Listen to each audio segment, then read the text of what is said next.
I am Dr. Jagdish Babu, Senior Psychiatrist, Hanamakonda. ఈ కాలంలో మాదక ద్రవ్యాల వినియోగం అంతకంతకు పెరుగుతుందని గణాంకాలు తెలుపుతున్నాయి. మరీ ముఖ్యంగా యుక్త వయసు పిల్లల్లో మన దేశంలో పొగాకు సంబంధిత పదార్థాలను దాదాపు 25 కోట్ల మంది తీసుకుంటుండగా ఆల్కహాల్ రెగ్యులర్గా 15 కోట్ల మంది, గంజాయి 3.5 కోట్ల మంది, ఇతర మాదక ద్రవ్యాలు 5 కోట్ల మంది తీసుకుంటున్నారని స్టాటిస్టిక్స్ తెలుపుతున్నాయి. అంటే మన జనాభాలో 1/3 ఏదో ఒక హానికర పదార్థం తీసుకుంటున్నట్లు లెక్క.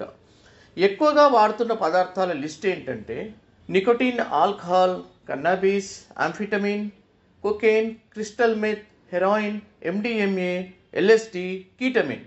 ఈ పదార్థాలకు అలవాటు కావడానికి కారణాలు ఏంటి అంటే మన మెదడులో మరియు నాడీ వ్యవస్థలో ప్లెజర్ పాత్వే లేదా రివార్డ్ పాత్వే ఉంటుంది.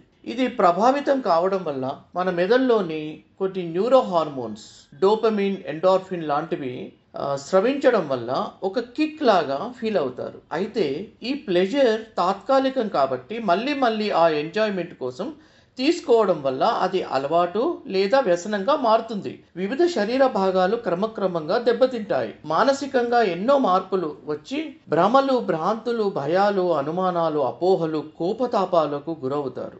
ఈ కాలంలో వీటి ప్రభావం వల్ల రోడ్డు ప్రమాదాల్లో 60% మంది, నేరాల్లో 50%, గృహహింసల్లో 40% జరుగుతున్నాయి. యుక్త వయసు పిల్లల్లో 50% ఆత్మహత్యలు ఈ మత్తు ప్రభావంలో జరుగుతున్నాయి అంటే పరిస్థితి ఎంత తీవ్రంగా ఉందో అర్థం చేసుకోవచ్చు. ఈ విధంగా యువత ఎమోషనల్గాను, ఆర్థికంగాను, విద్యాపరంగా, కుటుంబపరంగా, వృత్తిపరంగా ఎంతో నష్టపోతున్నారు. Parents, teachers, police department, excise department, youth organizations, మహిళా సంఘాలు, రాజకీయ నాయకులు వీళ్ళంతా కూడా సమన్వయంగా ఎదుర్కొంటేనే తప్ప ఈ డ్రగ్స్ మహమ్మారిని నియంత్రించలేము.